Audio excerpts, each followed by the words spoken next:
Friends, today we will discuss frequency count method. Last time मैंने आपको बताया था कि what is the difference between algorithm and program. ठीक है, उसमें हमने मैंने आपको टर्म बताया थे टाइम कॉम्प्लेक्सिटी के बारे में या स्टेट स्पेस के बारे में.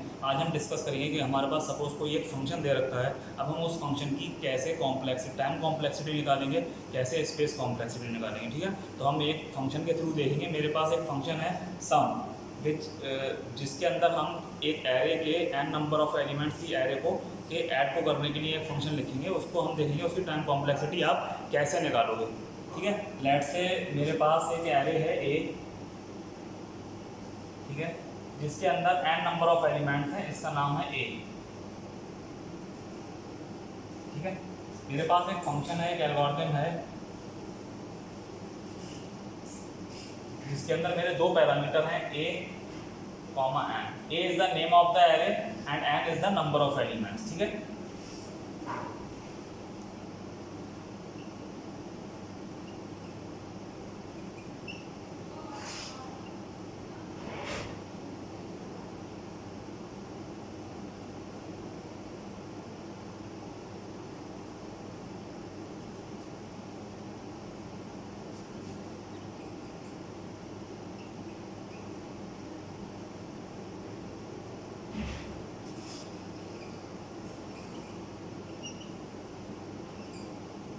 मेरे पास एक सिंपल सा फंक्शन है. आप देख सकते होंगे मेरे पास एक एल्गो है सम और जो उसके अंदर पैरामीटर पास हो रहे हैं ए और n. मैंने एक वेरिएबल ले लिया एस जिसके अंदर मैं इनिशियलाइज कर दिया मैंने 0 से. मैंने लूप चलाया i = 0 से लेके i n तक और i++ तक. ठीक है, और मैंने इसके जो भी एलिमेंट्स थे उनको मैंने ऐड करा दिया. ठीक है, और रिटर्न करा दिया एंड में एस. ठीक है, लास्ट टाइम जब हम लोगों ने फ्रीक्वेंसी काउंट पढ़ी थी उसके अंदर मैंने देखा था कि मेरे जो भी सिंपल एलिमेंट्स होते हैं, जो भी सिंपल स्टेटमेंट्स होते थे, उनको मैं उनकी टाइम कॉम्प्लेक्सिटी 1 कंसीडर करके चलता था. ठीक है, तो मेरे पास एक सिंपल एलिमेंट ये है तो मैंने इसको 1 काउंट करा सिंपल स्टेटमेंट को. और अब आप देखो फॉर लूप के अंदर आप कैसे प्रोसेस करोगे. ठीक है, ये वाला जो मेरा एक इनिशियलाइजेशन कंडीशन है ये कितने बार एग्जीक्यूट करेगी. ये एग्जीक्यूट करेगी 1 बार, क्योंकि i = 0 उसने एक बार इनिशियलाइज कर दिया तो ये कंडीशन रन होगी. ठीक है, अब मेरे पास ये जो कंडीशन है i n ये कितनी बार एग्जीक्यूट करेगी. ये एग्जीक्यूट करेगी n+1 बार. क्यों? क्योंकि मेरे पास लेट से सबसे पहले ये जो i है ये 0 होगा. ठीक है, कंडीशन चेक होगी. कंडीशन मेरी n कितना है, n मेरा 5 है. कंडीशन सेटिस्फाई हो गई, एक बार रन हो गई. फिर i की वैल्यू मेरी 1 हो गई, कंडीशन सेटिस्फाई हो गई, एक बार और एग्जीक्यूट हो गई. 2 हो गई, एग्जीक्यूट हो गई. 3 हो गई, एग्जीक्यूट हो गई. 4 हो गई, एग्जीक्यूट हो गई. 5 हो गई. जैसे ही ये 5 पे आएगी ये कंडीशन एग्जीक्यूट नहीं होगी, क्योंकि मैंने लिखा है i n.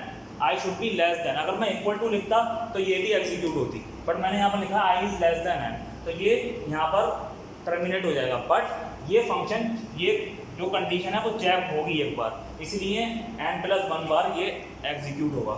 और i++ कितनी बार एग्जीक्यूट होगा, n नंबर ऑफ एलिमेंट्स है तो n नंबर ऑफ टाइम उसको इंक्रीज करेगा, तो ये भी n बार मेरा एग्जीक्यूट होगा. ठीक है, तो मेरी इसकी टाइम कॉम्प्लेक्सिटी क्या होगी. इसकी टाइम कॉम्प्लेक्सिटी हम निकालते हैं जो भी मेरा लूप है उसके अंदर जो भी मैक्सिमम टर्म आई है. मैक्सिमम टर्म मेरी ये आई है तो मैंने n+1 टाइम इसको मान लिया. अब ये कितनी बार एग्जीक्यूट करेगा, ये एग्जीक्यूट करेगा. मेरा लूप कितनी बार चलेगा, मेरा लूप चलेगा अप टू n तक, तो ये मेरा कितनी बार एग्जीक्यूट करेगा, n टाइम तक. और ये मेरा सिंपल स्टेटमेंट है, ये भी मेरा 1 बार काउंट हुआ. तो मेरी इसकी टाइम कॉम्प्लेक्सिटी क्या हो जाएगी, आप देखो. अगर मैं tn लिखूँ या मैं इसको fn बोलूँ तो n एंड n इसको मैं प्लस कर दूंगा. 2n plus 1 2 and 3.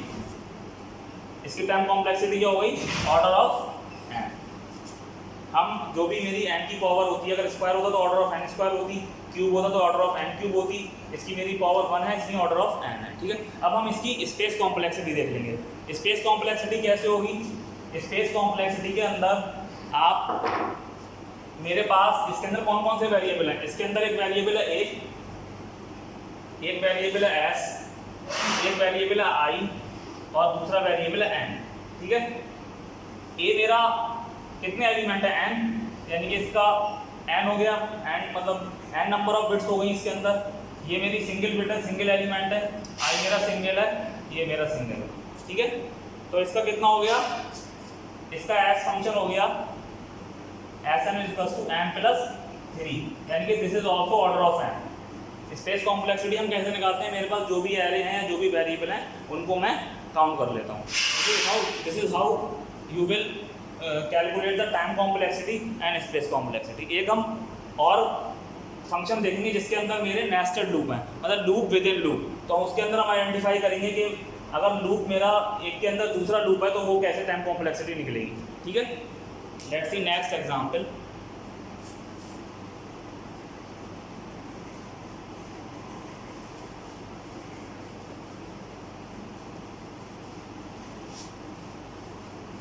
इस एग्जाम्पल के अंदर मैं आपको दो मैट्रिसेस हैं, उन दो मैट्रिसेस को मैं ऐड करके बताऊंगा, ठीक है ना। मेरा फंक्शन का नाम हो जाएगा ऐड। मेरे पास दो एरेज हो जाएंगी, एक बी नाम से और एक n नंबर ऑफ एलिमेंट्स, ठीक है। अब मेरे पास पहला एक लूप होगा जो मेरी पहली एरे के लिए काउंट होगा, i equals to 0, i is less than n और i प्लस प्लस। दूसरा लूप मेरे पास होगा जो मेरी बी एरे के लिए होगा, that is j equals to 0, j is less than n and j plus plus, ठीक है। फिर मैं क्या करूँगा, मैं सिंपल एक फॉर्मूला लिख दूंगा, c of i j is equals to a of i and j plus b of i and j, ठीक है। ये मेरे पास एक सिंपल सा एल्गोरिथम है, इसकी हमें टाइम कॉम्प्लेक्सिटी निकालना है।